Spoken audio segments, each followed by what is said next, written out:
दोस्तों नमस्कार, मैं हूं एडवोकेट विकास डागा। मेरे यूट्यूब चैनल देश की एक आवाज़ के माध्यम से साथियों, हम निरंतर आपको कानूनन जानकारियां देते रहते हैं। जो महत्वपूर्ण बिंदु है उन पर हम आपको जानकारियां देते रहते हैं। आज हम चर्चा करेंगे अनुसूचित जाति जनजाति अधिनियम पर। साथियों, इस समय देखने में आ रहा है कि अनुसूचित जाति जनजाति अधिनियम का दुरुपयोग बहुत ज़्यादा हो रहा है। मैं आपसे बात करना चाहूँगा इस बारे में, जो भ्रांतियाँ आप लोगों को है। कई लोगों को इस तरह की भ्रांति है कि अनुसूचित जाति जनजाति अधिनियम में अगर प्रकरण दर्ज होता है तो अग्रिम जमानत नहीं होती है। तो ये सरासर गलत है, ऐसा नहीं है। अगर परिस्थितियाँ ऐसी है कि वह अग्रिम जमानत लायक आपका मामला है तो अनुसूचित जाति जनजाति अधिनियम 1989 में भी अग्रिम जमानत का प्रावधान है। SC/ST एक्ट में अग्रिम जमानत का प्रावधान है। दूसरी एक महत्वपूर्ण बात मैं आपसे करना चाहूंगा कि क्या परिस्थितियां होती है, ऐसी कौन सी स्थिति होती है जब अनुसूचित जाति जनजाति अधिनियम की धारा लागू नहीं होती है।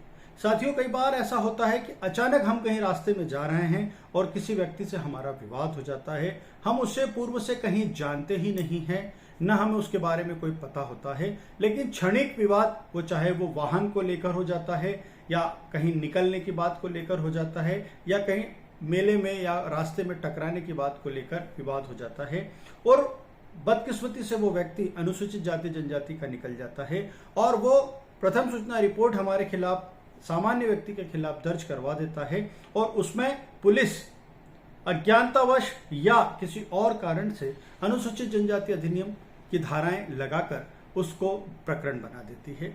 लेकिन साथियों, निश्चिंत रहें कि अगर आप उस व्यक्ति को नहीं जानते हैं, पूर्व से नहीं जानते हैं, उसकी जाति के बारे में आप नहीं जानते हैं और आपने जब उसे जानते ही नहीं है तो जाति सूचक शब्द कहने का कहीं कोई तात्पर्य उत्पन्न ही नहीं होता है, कहीं कोई महत्व ही नहीं आता है।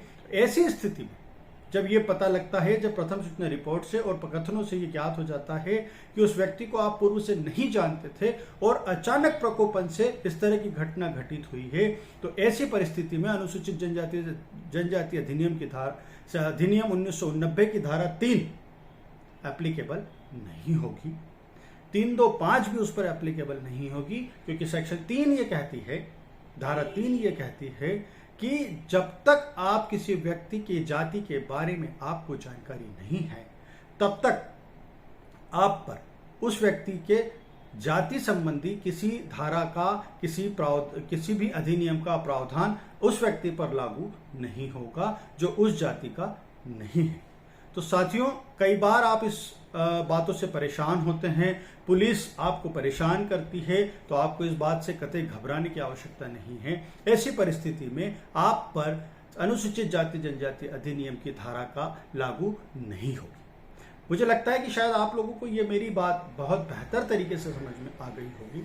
दूसरी बात मैं एक और आपसे करता हूं कि जब आप पर इस तरह का मुकदमा बन जाता है तो उससे घबराने की कतई जरूरत नहीं है। ऐसा कुछ नहीं है कि अनुसूचित जाति जनजाति अधिनियम में प्रकरण बन गया है तो आप परेशान हो जाएंगे या आपको बहुत ज्यादा नुकसान हो जाएगा, ऐसा कतई नहीं है।